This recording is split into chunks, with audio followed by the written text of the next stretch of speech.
What's going on, guys? Welcome back to Neeks Sports. This is your live match review for the FA Cup semi-final, the first FA Cup semi-final. Arsenal 2, Manchester City 0. It's one for the books. The student has schooled, absolutely schooled the teacher. I'm here with Devo and Kyle. I know Devo can't stay long, and as you can see, he is You're throwing up W's. He's delighted. He's absolutely delighted. So I'm going to go to him first. What did you make of that result and the performance? You know what I said in the preview right here on Neeks Sports? I said, as long as we have like a good performance, we give ourselves a chance to win the game. And that's exactly what happened.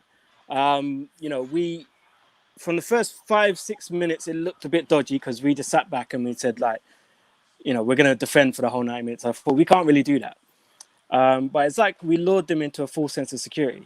We gave them 10 minutes, and I think there's only one moment where we looked a bit shaky, and that was David Luiz played the ball across the box a bit sloppily, and then Mustafi, instead of just clearing it, tried to take on Sterling in the 6-yard box and gave the ball away.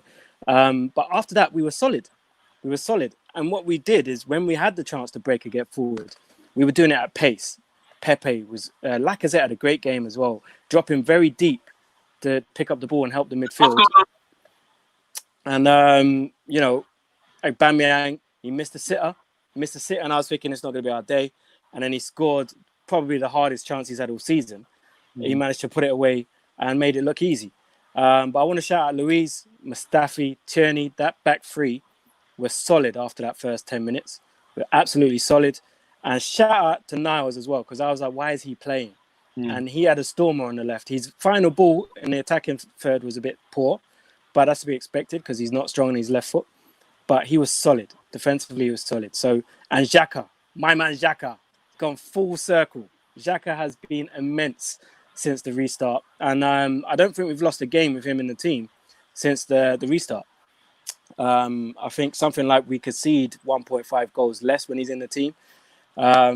So, big up him. But you know what? I said we had a chance. I said I was quietly optimistic. I said I don't want to say we're going to beat them. But then I kind of contradicted myself because when you asked for the predictions of who's going to be in the final, I did say Arsenal. I did say Arsenal. I slipped up.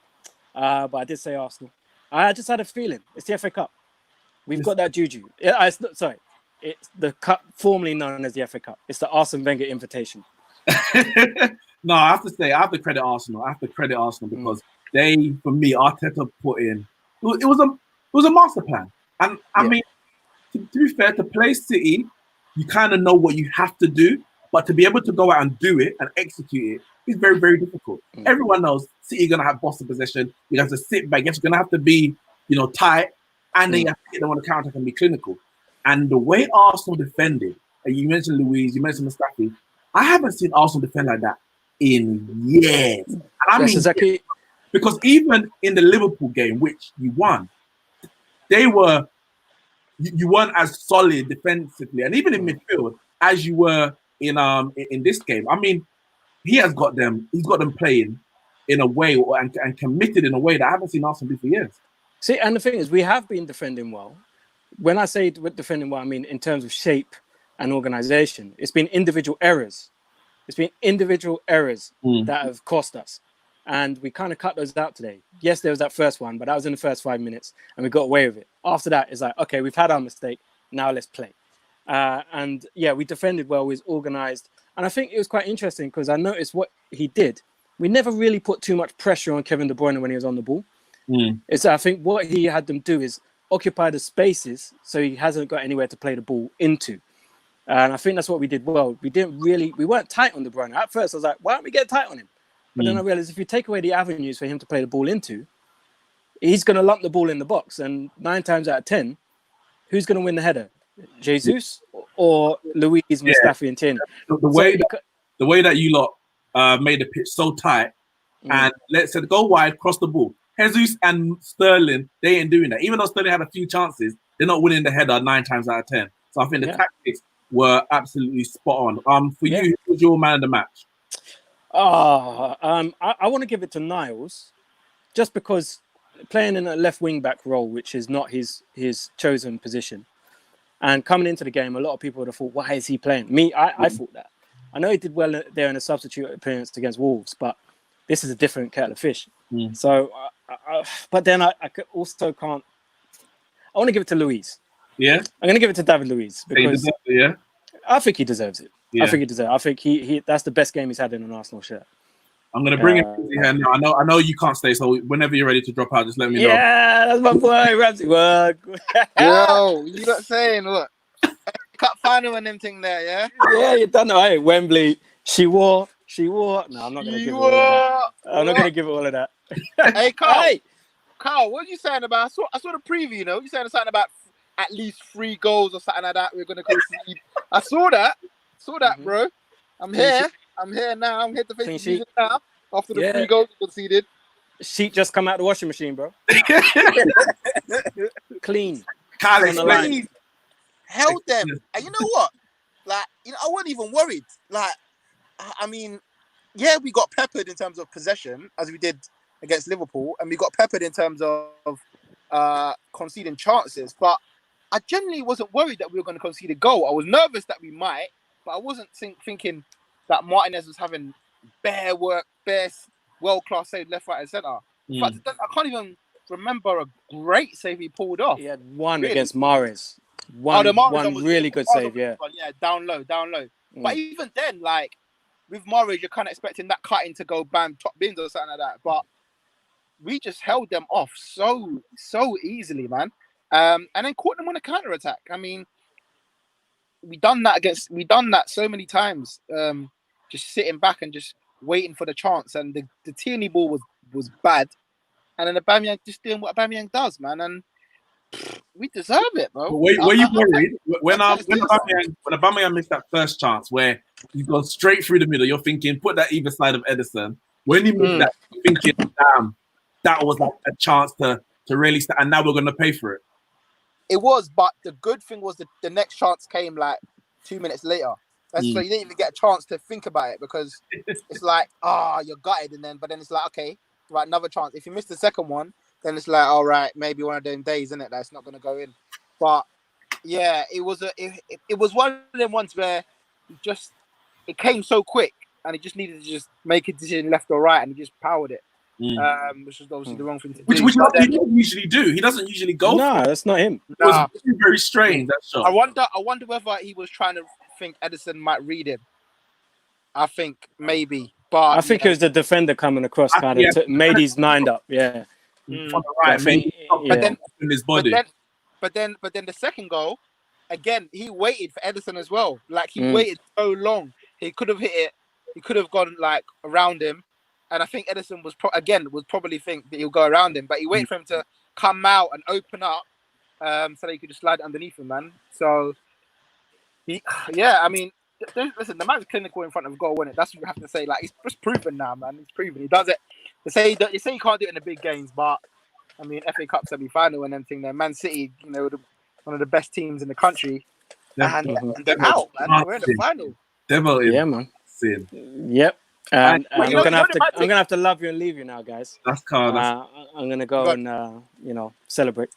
That's all right. Peace. Ramsey, the comment here from Byron. He says David Luiz greater than Laporte. I mean, I don't know about overall, but today, like, he commanded that defense. In a way that we don't really see often from him. But today he really stood up as a leader in that back three. Yeah, I mean, it kind of suited his play, and I think I saw a stat before with Man City when they struggle to go through the middle, all they do is go wide and whip it in because they can't break things down. And I think when you do that to David Luiz, that's his bread and butter. You whip that ball in, and he loves to just put his head in it and just fling his headpiece and get it out. When he's that 1-on-1 defending, that's when you can handle him. But I think when you're going wide and you're whipping it in, that for even Mustafi as well, that's all day for them, man. And so it allowed him to do that. But again, with Xhaka and Ceballos playing so much in front of them, there's like another wall, there's like another protection for them, so they can't get rinsed on a 1-on-1 because there's absolutely no way they get any 1-on-1. That's not happening. And I think that in itself has to go down to Arteta's knowledge to say, all right, cool. David Luiz has flopped me a couple of times this season on a 1-on-1. Let's not let it get there. Don't let it get to that stage and we sit deep and soak it up. Yeah. And people will moan and say it's too defensive. It's parking the bus, You whatever. gotta Jose do what you Mourinho gotta do. This is a Fam. big man football. You can't go out Fam. there and just open up against City. You have got to win the game. That's your job. Win the game. You have to. We dominated the possession against Spurs, and we lost the game. So it's all good doing that. It's all good. Like, it looks good. It looks fancy, but Man City ain't in the FA Cup final, and we are just because we dug in deep. And we've done it against Liverpool, we've done it against City, and we're probably gonna need to do it in the final against whoever we play. So, before I come to Carl, who was your man of the match? I gotta give it to Aubameyang, man. And it's easy. It's hard to give it to, like, it could have been anyone, as Devo said. Louise, Niles done well. Xhaka was, especially in that first half. Xhaka, yeah. Everyone, like, genuinely, I'm trying to think of who had a bad game. Lacazette done what he needed to do in the first half in terms of the lead up to the goal. But I mean, we don't win that game without Aubameyang, in my opinion. They're just that clinicalness, and I think you need that in those games as well. As much as you need the sitting deep thing, you need someone that can just finish it off. Getting the goal, the first goal especially, it allowed you to sit deep. And really just want to counter attack. Without that first goal, we got something to defend. Exactly, and he can give you that. How long are you with us? I can chill. I'm good, man. Okay. Carl, listen, Ramsey called you out. He said you were calling 3-0 at least. I mean, it could have been 3-0 to Arsenal. I mean, City had chances. Don't get me wrong, City had chances, but Arsenal had some more chances. What happened to City today? What happened to City? Boy, a plethora of things happened to City out there today, boy. But I'm going to put it down to two main things. One, Pep's ignorance to change and correct what was going wrong on the pitch. Like, even in the second half when he made substitutions, he substituted like for like in terms of position, but not changing the formation or the way City were approaching the game. He took off Gundogan and Mahrez and brought on Phil Foden and who was that? Who did that he brought on? He brought on Phil Foden and I can't remember. Rodri. He brought on Rodri. Yeah, brought on Rodri. So he changed the personnel like for like. Foden went out on the wide right where Mahrez was, and it was just the same drip drab from City. The problem was Jesus. Now, I probably could count on one hand how many times I saw that guy touch the ball. The guy, and it's one thing not being able to touch the ball, being out of it as a striker, being out of the game. But what you have to do is still be able to positively affect the game, making runs, dragging defenders wise, playing off the shoulder, dropping deep to support, whatever it is that you have to do. You still got to do something to affect the game.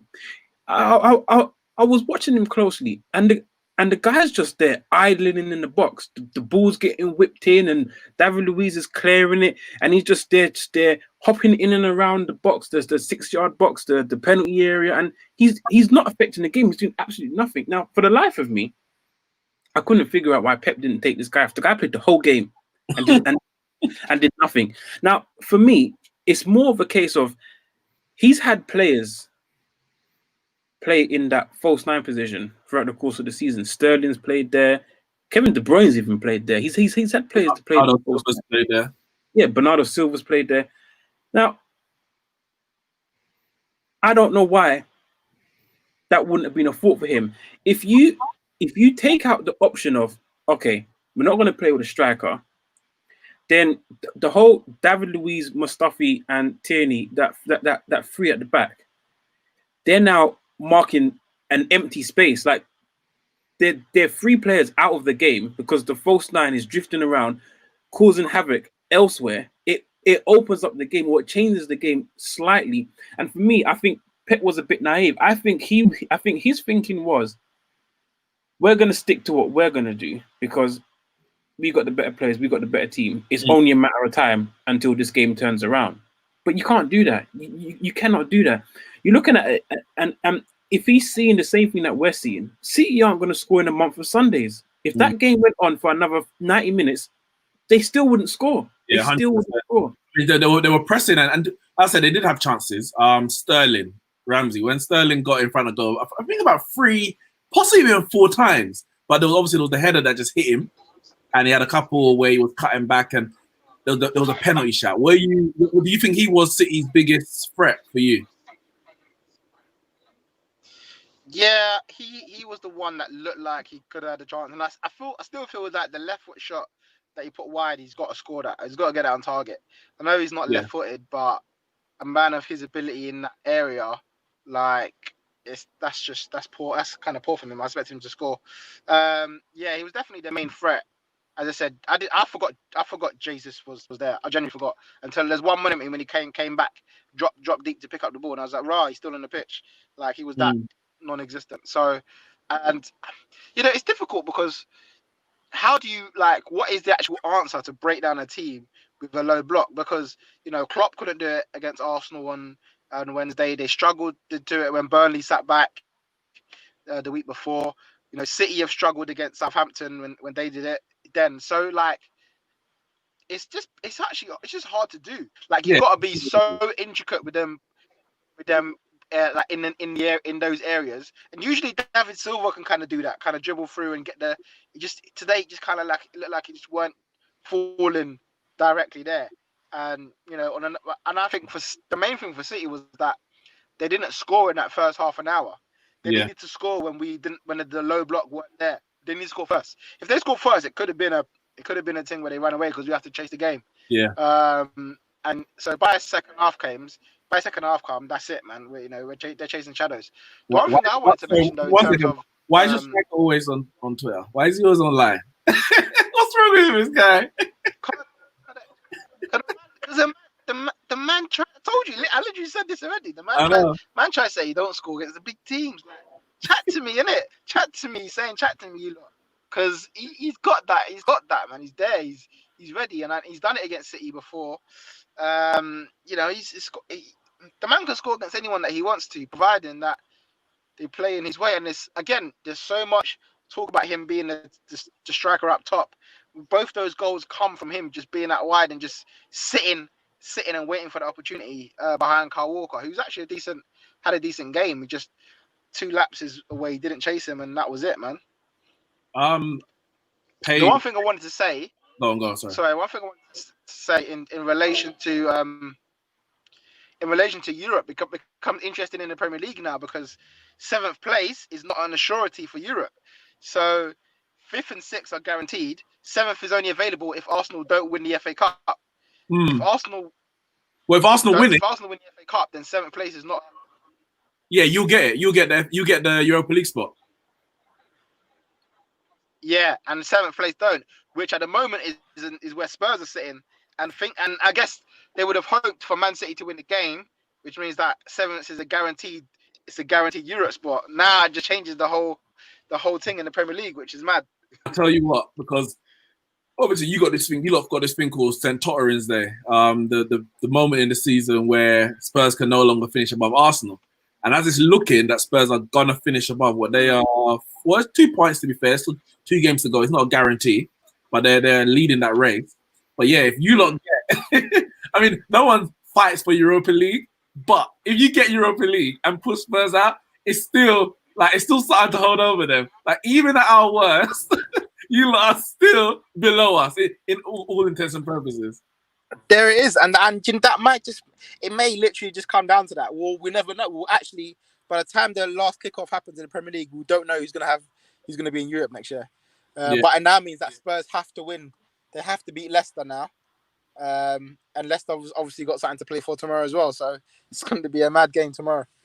Byron here says Messi's the answer to the low block. If Messi's the answer, then everyone else is screwed, in it. Everyone else is screwed. It's got that. I mean, it's only a small handful of players that have got the intricacy. Messi's got that. I thought David Silva had that, but maybe he never got that anymore. I was waning. He's getting older. David Silva is getting older. He's getting older. I was surprised that he took Mahrez off, to be fair. I was as well. I was shocked. Because even though Mahrez was doing well, but there was still little moments where Mahrez was just getting a yard of space. Foden was never going to beat him for pace at all, ever. So I would have brought Foden into the middle if you're going to bring him on, and keep Mahrez out there because it's still a threat. And as you said, Jesus stayed on the pitch for the whole game and was barely in it. I think the only thing I can remember him doing was winning a free kick on the edge of the area. That was it. He wasn't in the game. So, some of the decisions from Pep is questionable. And he didn't bring on Bernardo, did he, either? Didn't bring him on. No, he didn't. And Fernandinho, he didn't play, did he? Or did he come on? He came on towards the end. I didn't even understand that. I didn't even understand him not playing. I'm not saying if they had started them, Arsenal, they would have won. But there's certain key players. You don't bring on Bernardo. You don't start Fernandinho. You have to question Pep because I mean, if there's any other manager, they're getting questioned. I'm gonna come to Kyle. The question here from Hala Madrid. You don't need any guessing about who he supports. Actually, we're gonna have him on the podcast very soon. Obviously celebrating La Liga. Real Madrid win La Liga. He says, "I'm having an off sick day that day." I won't tell you when he's coming on. Benz versus and Vinny, so obviously Benzema and Vinicius versus City. And he says Vinicius versus the City defense. Now, obviously, City are 2-1 up in the Champions League, which is now the only trophy that they can win this season. With their defensive issues and the way that Real Madrid, their form has the form that they've been on and they've marched towards the La Liga title. Do you now give them I know you've been a big advocate for Man City winning the Champions League. Do you give Real Madrid a chance of overturning this 2-1 home defeat first leg in the Champions League? No, I don't. Really? I don't see it. No, I don't see it. The reason why I don't see it is because it's completely different. Like in that game, Man City still had tremendous amounts of possessions. They did have some chance, but Arsenal were playing three at the back. They had Xhaka and Ceballos protecting the back three. Like it was a very defensive performance. Whereas Real Madrid need to win by 2 clear goals. So they're not coming out playing three at the back. They're not coming out playing defensive and hitting them on the counter. That's not because if they do that, it plays into City where they'll be like, okay, we will keep 85% of the ball because we don't need to do anything with it. You need to win by 2 clear goals. So if Real Madrid need to come at them and open up and need to go and score goals, it plays into City's strengths. Okay, we've got a lot more space. Kevin De Bruyne's got more space to spread balls. David Silva can pick out passes. Sterling's got a lot more space to cut into and put the ball in. I can't see him. I can't see it. Whereas this game is different. It's everything is even. Arsenal can defend and say, okay, if we sit and hit on the counter, we can nick a goal or two, and that's exactly what's happened and win it. Real Madrid can't do that because they sit back and defend. Man City will keep the ball for 60 minutes, and before you know it, they've only got half an hour to win the game. Yeah, I think those 2 away goals might prove really the difference. Like you said, Real Madrid are going to have to come out and defend, and attack. However, they've been good defensively, Real Madrid. Obviously, Courtois, I think he's leading the race for Golden Glove if he hasn't won it already in La Liga. But yeah, I think the two away goals will be enough. Byron, please, I don't have an agenda against Jesus. Jesus has an agenda against scoring. That's not my fault. It's not my fault. Like, Jesus should be. You're Man City's second striker. When Aguero's not there, and look how good Aguero is. When Aguero's not there, you need to be able to replace him. And when you think about it, all over the pitch, they have apt replacement for most of their players. Not all of them, but most of their players. Last season, when De Bruyne was out for nearly the whole season, Bernardo Silva, was that last season? Yeah, last season. Bernardo Silva comes in, Mahrez comes through, Sane's out, but Sterling's there. Every other position has generally apt replacement when their players at the peak. Jesus will never be able to replace Aguero. And that's the issue. I'm not saying he couldn't do a job at a certain club. Like, if we're really deep in it, who does he start for in the top 6? Or the big 6? Let's say he doesn't start for City, obviously. Does he start for Arsenal over Lacazette through the middle? Possibly. What do you think, Ramsey? Does he start? No, I don't think he does, because if he's there to score goals, it'll be non-existent because he won't be doing that. So I don't know what he'll be there for. Like, you don't start. Go on. Laka will fix the system better than him, innit? The false nine thing. He don't start for Liverpool because for me he doesn't even start as a number 9 for Brazil. Firmino starts over him, so for me that's a given. Firmino's going to start that game in that team. He don't start for Spurs over Kane. Who else we got? Obviously, Man United don't start over Anthony Martial. Never, not in a million years for me anyway. I don't know if anyone argues that. I'm willing to have a discussion about that. He ain't starting over Anthony Martial.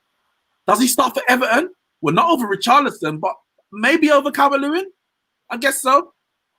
That's probably. Yeah, it started. Wait. Yeah, it started over him. He might start for Chelsea. You know. What, Timo Werner? Yeah, well, as it stands, not Timo Werner now. As it stands, he probably does start for Chelsea. But that says more about Chelsea than Jesus. As of next season, he ain't starting for Chelsea. I mean, the two strikers there ain't starting for Chelsea as of next season. But yeah, he doesn't start over. What do you say, Jimenez? 100% doesn't start over Jimenez. I think he starts over Calvert-Lewin. He starts over Danny Ings. I mean, not based on this season, but maybe. Everton's his level. I'm not gonna in the Premier League. Everton is his level, but I rate Richarlison and I rate Calvert-Lewin as decent strikers. So I don't have an agenda against him. I'm just trying to say his level ain't Man City. If Man City want to lead, if Man City want to win Premier Leagues and Champions Leagues, he ain't gonna be the one to lead them to it. That's what I'm saying. And yeah, I mean, you check the stats for yourself in it. Martial, in the 2 seasons that he's played as a striker, has scored on average 20 goals a season. So yeah, I agree. Real Madrid. Jesus cost Brazil at the World Cup. I mean, he wasn't the reason they went out, but Tite should have dropped him a long time ago. And they won the Copa America when they put Firmino through the middle and they put Jesus on the right. Because he's a hard worker. He would run and he would hassle defenders and all that. I know Pep likes that. But in terms of a number 9 goal scorer, I don't know. I'm not 100% sure about that. Finally, Ramsey. Obviously, in the final, Chelsea versus Man United tomorrow. If you had to choose one, maybe you don't really care, but is there a preferred opponent that you want in the final? It's weird because I guess Chelsea, maybe is an easier team to play, especially in the way the form's going on at the moment. But at the same time, if we play Chelsea, we're probably going to dominate it may be 50-50 in terms of possession. We're not going to be playing the low block and waiting for Chelsea to break us down because they're not as good as our teams. Whereas I feel like if you play Man United, there's more chance of us having to defend well because we're playing against a better team going forward. So it actually might play into our hands to play Man United in the final, even though they're the informed team. But genuinely, like, whatever happens, and we've beaten Man City now. Now we beat Man City, it is what it is, isn't it? Like, you know, we got a good chance of winning the cup. Before, I kind of resigned myself to us not playing well and losing the game. But, you know, we've beaten Man City, and FA Cup, it just seems to speak to us, innit? So I don't mind, whatever, man. Who said I don't check my Twitter DMs? I do check my Twitter DMs. Which ones? Did you DM me? Let's see. I don't see no DMs from anyone. Oh wait, I see one.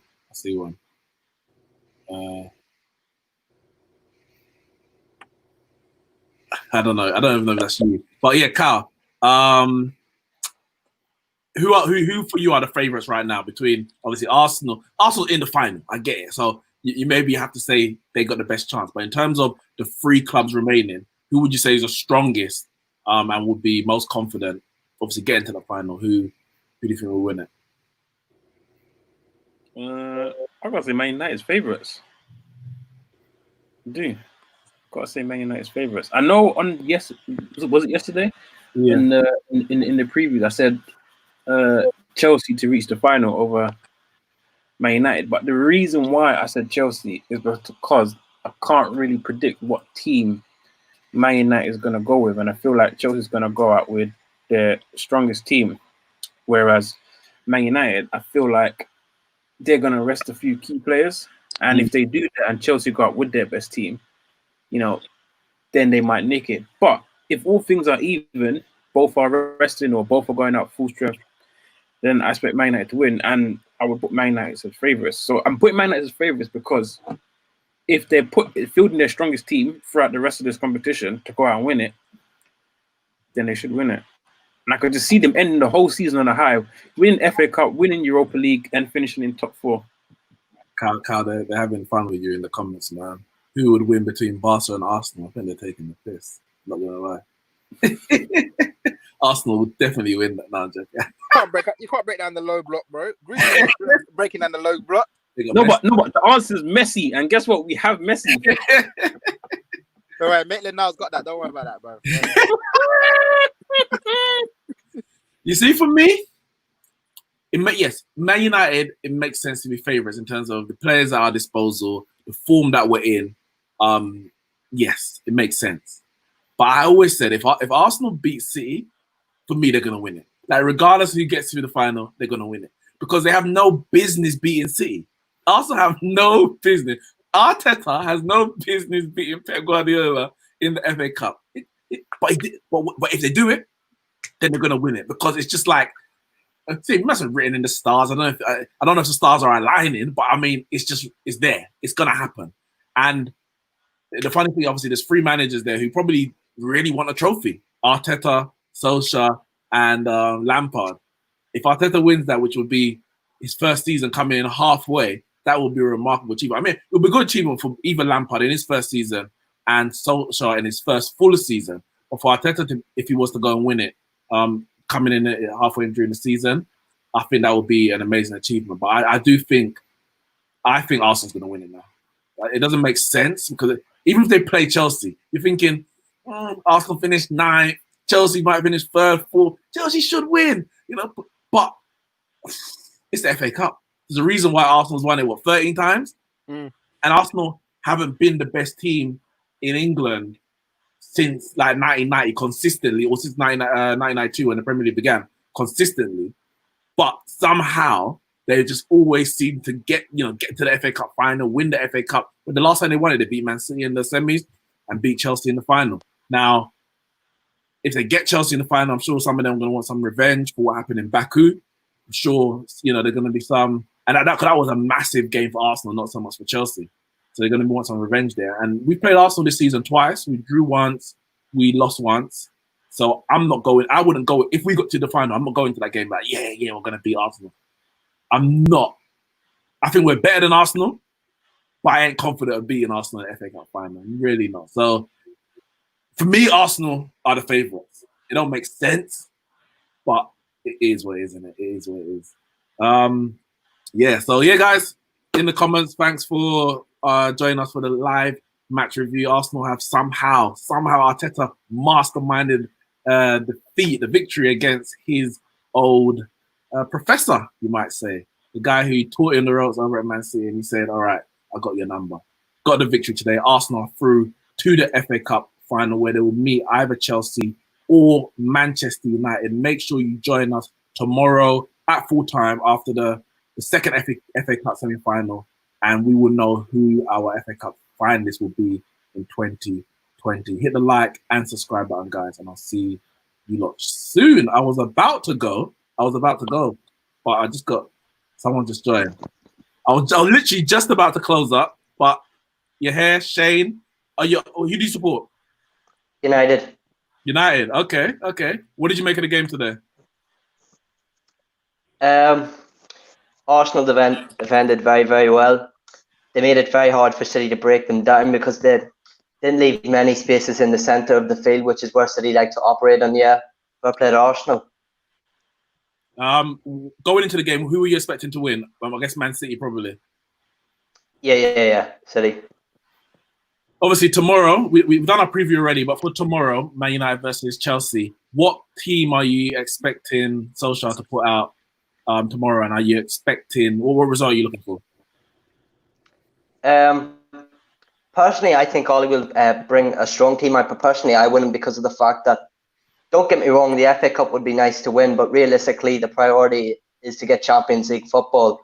So I'd bring on the players like McTominay and Fred, because McTominay and Fred work well when we're playing against teams that have more of the ball, like they did against City and Chelsea. So I think McTominay and Fred would be very, very good in a game like this. So, and my score prediction would be, I'd say 2-1 United. I think that we played Chelsea. Chelsea seemed to play right in our hands. They give us lots of space in behind to hit us in the break. That's why we beat them so often. It's the same with City. That's why I said in my preview as well. I think for me, this game is decided by how Lampard goes out and plays. If Lampard plays in the same way that he's done in all the games that we've played them this season, then we'll win. We hit them on the counter attack. Yeah. Easy peasy. Their defense ain't very strong. You've got people like Alonso at left back, and I don't know which centre back partnership he's gonna pick. But if Lampard is smart and he's learned anything, he'll go there in a different game. He might even say, you know what, Man United will give you the ball. Maybe he might do that. And if we have the likes of McTominay, the likes of Fred, it's going to be more difficult for us to break them down. We will need a Pogba. Yeah. We'll need a Bruno, for etc. But I do think Solskjaer will make some changes. I could see the likes of Lingard, Dan James maybe coming in, because we played a lot of games with the same teams in a short period of time. So I think if it's a strong team, if it's too strong a team, I'm not going to lie, I think we might have tired legs. For the last few games, we started again very slow. Aston Villa, Southampton, Crystal Palace. Yeah. Would you start Fosu-Mensah at left back again? Because I personally thought he'd done pretty well, considering it was his first game back in a very long time. I think defensively, he was very well. He did very well. But going forward, he doesn't offer the same that like a Brandon Williams does or Luke Shaw.